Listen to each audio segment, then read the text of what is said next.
Assalamualaikum warahmatullahi wabarakatuh. Nama saya Ajeng Salmani Deva Fitriani dengan NIM 1502 201515. Pada kesempatan saat ini saya akan sedikit menjelaskan tentang 3 teori yang saya kuasai dan saya pahami. Baik, untuk teori yang pertama yaitu ada affection exchange theory. Yang saya ketahui dari affection exchange theory ini yaitu merupakan teori yang memfokuskan pada komunikasi penuh kasih sayang. Teori ini itu terdiri dari simbolik ketika seseorang menyampaikan pesan cintanya, kasih sayang, maupun penghargaan positif kepada seseorang yang dia tuju, satu dan lainnya. Menurut saya contoh yang bisa saya berikan yaitu tentunya kepada anggota keluarga saya karena mereka adalah orang terdekat. Menurut saya mengekspresikan kasih sayang atau cinta tidak melulu tentang verbal, tidak melulu tentang aku sayang mama, aku sayang papa, aku cinta kakak, aku cinta adik. Tetapi kita juga bisa menunjukkan dengan cara non verbal. Seperti saya seringkali mencium atau memeluk kedua orang tua saya sebelum saya pergi tidur. Dan saya juga menunjukkan rasa sayang saya dengan saya kuliah dan memberikan IPK yang tinggi, sehingga ketika saya sudah bisa memberikan IPK yang tinggi atau prestasi yang saya capai, kedua orang tua saya tuh merasa bangga kepada saya dan itu merupakan bentuk ekspresi rasa sayang saya terhadap orang tua saya, dan begitupun rasa sayang kedua orang tua saya terhadap saya. Baik, untuk teori kedua yang akan saya jelaskan yaitu general system theory. Dari teori ini yang saya ketahui merupakan teori yang memfokuskan dan mengakui bahwa semua komponen-komponen seperti keluarga adalah komponen-komponen yang terhubung satu sama lain menjadi kesatuan. Nah, karakteristik yang dimiliki oleh teori ini merupakan ketergantungan. Contoh yang paling mudah yang saya akan berikan yaitu contoh mama atau ibu dalam keluarga saya. Ketika saya masih di rumah, mama saya ini ketika pagi hari rajin sekali gitu, sudah membuat sarapan, menyiapkan pakaian untuk ayah saya kerja, menyiapkan peralatan kakak saya kerja, serta membekali untuk kakak saya kerja dan menyediakan sarapan untuk saya.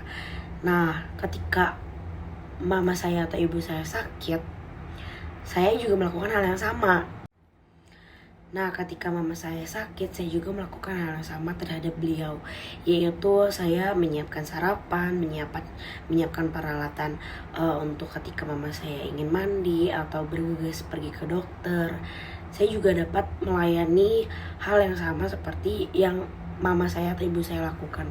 Tetapi saya bisa menyimpulkan bahwa begitu penting peran mama dan ibu saya di dalam keluarga saya, karena ketika mama saya sakit, tidak ada yang bisa menggantikan sepenuhnya peran seorang mama saya ketika di pagi hari dan di malam hari untuk menyiapkan segala peralatan yang dibutuhkan anggota keluarga.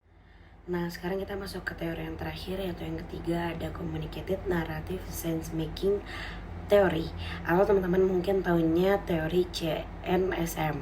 Nah, teori CNSM ini gunanya untuk menjelaskan isi narasi yang dikomunikasikan, proses dan bercerita dijelaskan oleh kesehatan individu, kesejahteraan, dan relasional.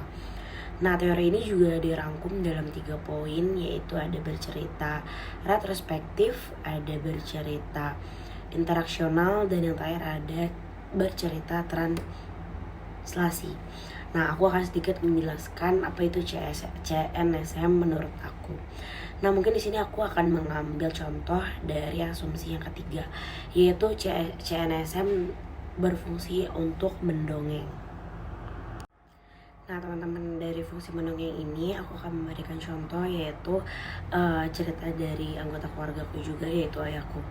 Nah, ayahku ini sering sekali mendongeng tentang bagaimana dirinya terkena asma, penyebabnya, gejalanya, dan cara menanggulanginya.